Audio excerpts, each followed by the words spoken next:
Hey everybody, I've got a couple minutes before class. I want to go over a couple business metrics. Can't talk too loud here because people might hear me from the hallway and think I'm crazy. But let's talk about business value metrics from YouTube. First, we want to look at watch time because watch time tells you how long people have been watching your videos, what they think is important by where they stopped, where they left, how long of it did they watch? Did they watch all your video? That also has to do a little bit with audience retention. So watch time is kind of like you have 2 hours total of watch time. That's cool. But where do people stop and let go of your video? When do they pop in? When do they leave? That's audience retention. You want to make sure that people are sticking around and watching your videos.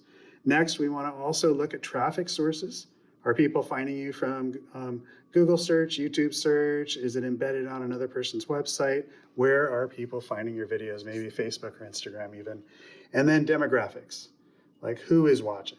Is it people that are in certain parts of the country, people of certain genders, people of certain income levels? We want to know this because, especially age ranges, because maybe that would help with our advertising and how much we pay and where we pay for different ads. Now that we've gone through that, I hope you learned a little something. This is in contrast to vanity metrics, which is basically just likes and follows. Smash that like button, for instance, which is a great thing. I hope you do that for me, but it only gives me so much. I wanted to take a look at ones that mean more to your bottom line.